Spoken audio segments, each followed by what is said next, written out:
Welcome to Module 5 of the mandated Abuse and Neglect Prevention, Critical Incidents, and Human Rights Training, which should be taken annually by all staff. This module will cover abuse and neglect prevention. Please be prepared to adjust the volume on your computer to listen to this training. To enable closed captioning, press the CC button at the bottom left or right of your video screen. This learning path contains multiple components in the form of videos and quizzes. To be marked complete for this training, you must complete all modules and pass all quizzes in addition to completing the final attestation form and mandatory reporter sign-off. The agenda for Module 5 will cover why people commit abuse and neglect, ways to prevent abuse and neglect from occurring, an overview of the Charting a Life Course framework, and understanding challenging behaviors. Before we begin, a reminder that you are a mandatory reporter. This is a requirement of your job at DDS and for every person providing support to individuals funded by the department. Regardless of your title, you are a mandatory reporter. That means reporting abuse or neglect 24 hours a day, 7 days a week, not just when you're at work. This is not an option to report abuse and neglect if you witness, are informed, or suspect it is taking place. As a mandatory reporter, your failure to report suspected abuse or neglect can be reported as neglect itself and may lead to progressive discipline. Any and all types of discipline may be considered depending on the severity of the abuse and neglect that was not reported. To elaborate on Connecticut General Statute 46A-11B, there must be reasonable cause to suspect abuse or neglect is taking place. The reporter should be prepared to explain the reasonable cost to AID Central Intake and other agencies as necessary as to why they think there was abuse or neglect. If you see it, suspect it, hear about it, or have reasonable cause to believe abuse and neglect is taking place, the first thing you should do is stop it. Intervene and protect the victim. Make sure the person receives any medical attention needed, and be supportive. Be kind, compassionate, and caring. And critically important is to report it. Why do people commit abuse and neglect? There are unfortunately many reasons why a person or a caregiver might commit an abusive or neglectful act. Let's look at some of those reasons. Personal values or cultures, impatient or controlling, fatigue and stress, an inability to de-escalate situations, an inability or refusal to follow behavioral support plans, a lack of interest, commitment, or motivation, a failure to identify risky situations, disrespect towards individuals and coworkers, and poor judgment or carelessness. It is your job to assess your behavior, values, stress level, and frame of mind. Self-management in many situations is key. Ask for help when you need it. Be responsible and vigilant to prevent abuse and neglect. It's also important to be aware of these stressors, beliefs, and challenges in our coworkers. Do what you can to prevent abuse and neglect from someone else. Be part of a team. As a reminder, if it does happen, your first priority and first allegiance is always to the individual you support, not to the person you're working alongside who may have committed the abuse or neglect. You are a mandatory reporter, and if you see abuse or neglect, you must stop it and report it. Ways to prevent abuse and neglect. Here are some reminders for staying present and keenly aware of treating the individuals you support in a professional manner that reflects our agency's values. First, practice common courtesy. Treat the people you support with respect. Honor choices for how a person wants to live and know their plan. Assist people to identify their strengths. Get to know the person you're supporting. Teach people to do as much for themselves as possible. Don't assume someone needs help. Ask first. Support the development of healthy relationships with others. Use respectful language and be careful with the word no.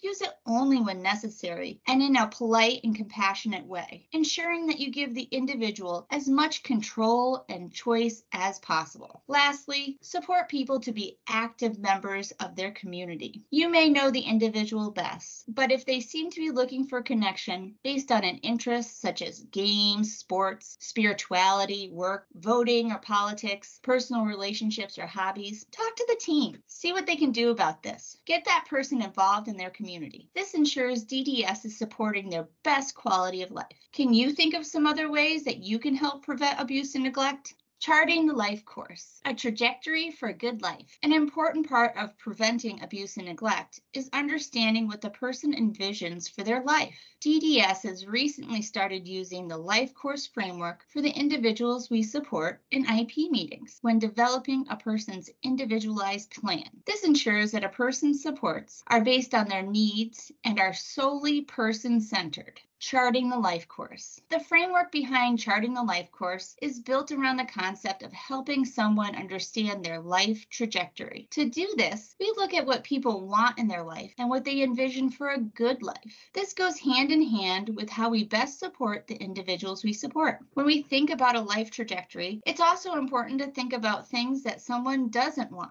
This will correlate with how we can prevent the person from experiencing negative life experiences, like abuse and neglect. Take a moment to think about some things that you want for your own life. What would be on your list? Money, a job, a house, a healthy relationship? Now do the same thing, but think about some things you don't want for your life.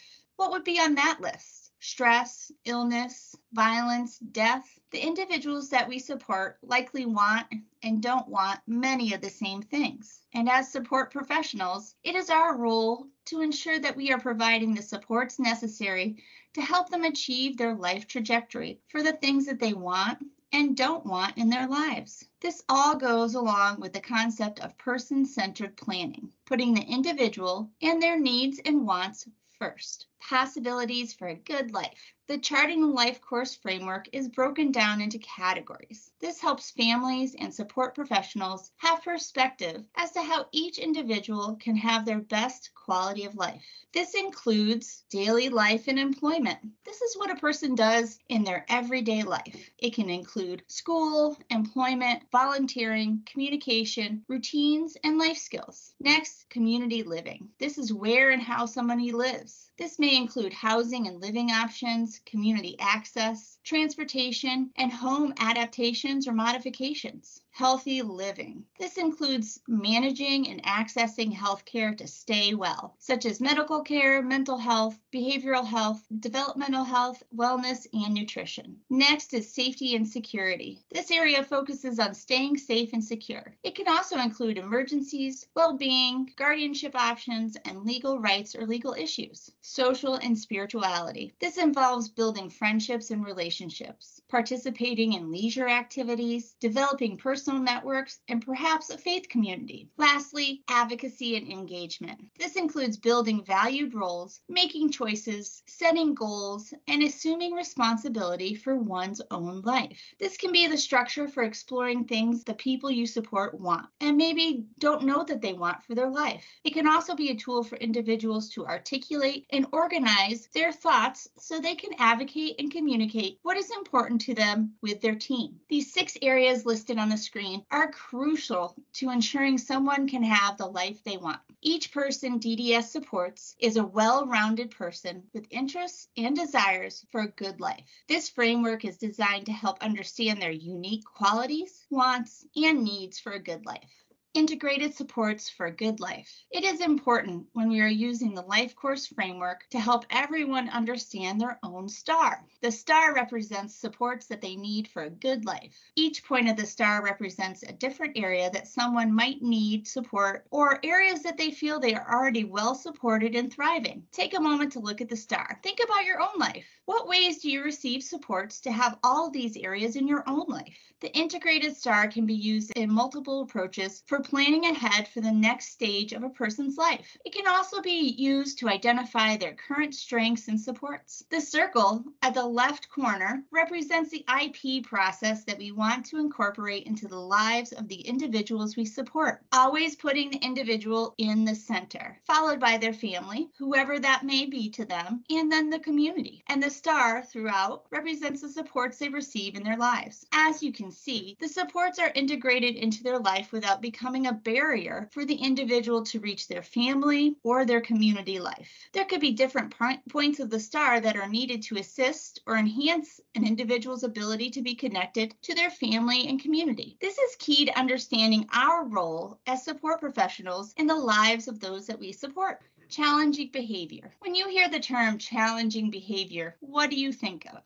All behavior is communication. When we're happy, when we're frustrated, or bored or angry, we all have skills to communicate either verbally or with our actions. Now think about the people you support. Challenging behavior could be somebody's way of expressing their emotions, thoughts, and feelings. When the people we support behave in ways that we think may be challenging, keep in mind that it might be the only way that person has to express themselves. So what kind of challenging behaviors have you experienced in the past? And what do you think that person was trying to communicate? The ABC model for reporting behavior. Anytime you see a change in behavior, or particularly a challenging behavior, it's important to document and report what is happening to your supervisor or nurse. So when you encounter a new or unusual behavior, what exactly should you report and document? This is where the ABC model for reporting behavior is used. A stands for antecedent, B is for behavior, and C is for consequence. So let's look at it a little bit further. So think about a new or unusual behavior that you've observed. What was going on right before? We would call that the antecedent or the trigger. This might be something that prompted or caused the behavior. Next, what was the behavior? It is very important to be as specific as possible about what you observe. What did the person do? What did they say? How did they behave?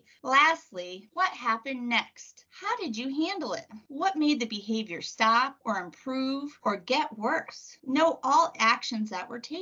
The team will then look at your report and develop ways to modify the environment and activities so that the person can still participate and enjoy them without inducing challenging behaviors. Let's think about this example. You support a person who becomes agitated at social events. Initially, the temptation might be to discontinue taking them to those events. But is there a way that that person can continue to enjoy social activities, but in a way that would not cause them distress or disrupt the event? Can you think of any ideas?